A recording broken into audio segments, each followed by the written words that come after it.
इन्होंने मुगलों को 60 सालों में 17 बार हराया था। मुगलों के पास 1 लाख सैनिक, 35,000 कैवलरी और 15,000 आर्चर्स थे। इनके पास 10,000 सैनिक, 5,000 कैवलरी और 200 शिप्स थी। इन्होंने गुरिल्ला टैक्टिक्स, साइकोलॉजिकल वॉरफेयर और डिप्लोमेसी के हेल्प से मुगलों को मेंटली वीक कर दिया था।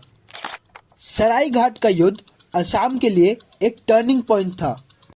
आपको मेरे चैनल द हिस्ट्री शो में स्वागत है। मैं आशा करता हूँ कि आपको मेरे वीडियोस पसंद आ रहे हैं। आप मुझे ऐसे ही सपोर्ट करते रहिए और मैं ऐसे ही आप लोगों के लिए वीडियोस बनाता रहूँगा। आपको बस एक छोटा सा काम करना है कि मेरे वीडियोस को ज़्यादा से ज़्यादा लाइक, शेयर और सब्सक्राइब कर दीजिए। धन्यवाद। आज हम बात करने वाले हैं कि क्यों मुगल साम्राज्य, जो कि इतनी बड़ी एम्पायर थी, क्यों असम को कॉन्कर नहीं कर पाई। तो आइए जानते हैं। मुगल डायनेस्टी थी वो एक टर्किक मंगोल ओरिजिन थी, जिसने भारत पे 16 सेंचुरी से लेकर 18 सेंचुरी तक राज किया था।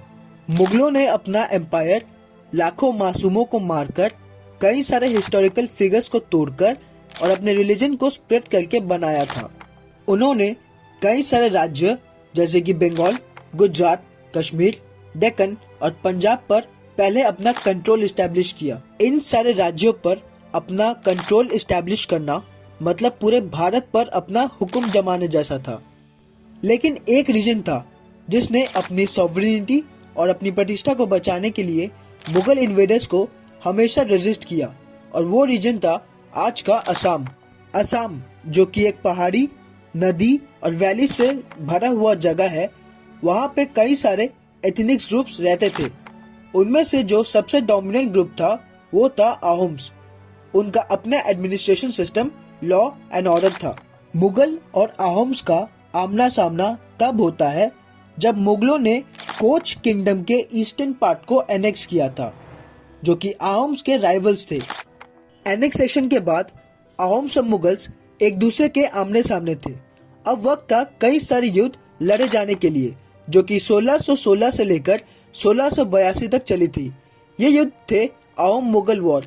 इनमें से कई सारे बैटल, सीज, रेड और ट्रीटी शामिल थी। इस युद्ध में मुगलों को एडवांटेजेस थे क्योंकि उनके पास नए तरह के हथियार थे, बड़ी आर्मी थी और रिसोर्सेज भी ज्यादा थे, और उसके ऊपर से उन्हें लोकल जमींदारों का भी सपोर्ट था। लेकिन अहोम्स को भी कुछ एडवांटेजेस थे, जैसे कि उनके पास उस पूरे टेरेन की गुरिल्ला टैक्टिक्स की नॉलेज थी। उनकी नेवल स्किल भी काफी अच्छी थी, और सबसे ज्यादा जरूरी उनके पास विश्वास और एकता थी। उनके कई सारे अच्छे जनरल्स भी थे, जैसे प्रताप सिंह, चक्रध्वज सिंह, गदहर सिंह और लक्षित बोरफुकन, जिन्होंने मुगल इन्वेडर्स के खिलाफ रेजिस्टेंस में बहुत अहम किरदार निभाया था। अहोम्स और मुगल्स के बीच का सबसे बड़ा, सिग्निफिकेंट और इम्पैक्टफुल युद्ध था बैटल ऑफ सराय घाट, जो कि 1671 में गुवाहाटी के पास लड़ी गई थी। मुगलों को लीड कर रहा था राम सिंह, जो कि एक राजपूत जनरल था। उसने असम पर एक बहुत ही बड़ा आक्रमण किया था और उसका एम था असम को मुगल एम्पायर में शामिल करना। उनके पास 40,000 सैनिक थे। उसके ऊपर से उनके पास आर्टिलरी, एलिफेंट्स और कुछ जहाज भी थे। और दूसरी तरफ अहोम्स को लीड कर रहे थे राजा लक्षित बोरफुकन। उनके पास सिर्फ 10,000 सैनिक, कुछ आर्चर्स और इन्फेंट्रीज और कुछ तोपें थी। ये वॉर पानी और जमीन दोनों पर लड़ा गया था, जो कि कई दिनों तक चला था। शुरुआत में मुगलों ने कुछ जमीन को अपने कब्जे में कर लिया था, पर अहोम्स ने डट कर जवाब दिया।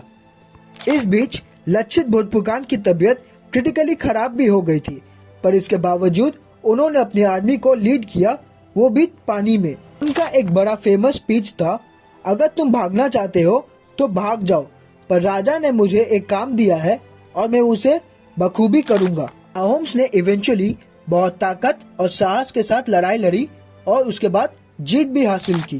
पर सबसे इम्पोर्टेंट सवाल है कि कैसे अहोम्स, जिनके पास मुगल्स के कंपेयर इतने कम आर्मी और रिसोर्सेज थी, वो जीत कैसे गए।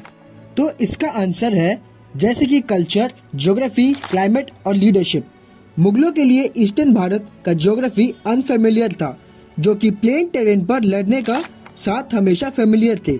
असम के पहाड़, जंगल, नदी और स्वम्स मुगल्स के लिए एक बड़ा कांटा था और असम का क्लाइमेट जो आज भी इतना अनप्रेडिक्टेबल है, उसने तब भी मुगलों को परेशान किया था। और एक इम्पोर्टेंट फैक्टर था कि मुगलों के जनरल्स के बीच कम्युनिकेशन गैप था, जहां की अहोम्स के जनरल बहुत ही कॉन्फिडेंटली और बहुत ही प्रिसाइजली अटैक कर रहे थे। तो मैं आशा करता हूं कि आपको मेरा ये वीडियो पसंद आया होगा। तो जाते जाते वीडियो को लाइक, शेयर और सब्सक्राइब कर दीजिएगा। धन्यवाद।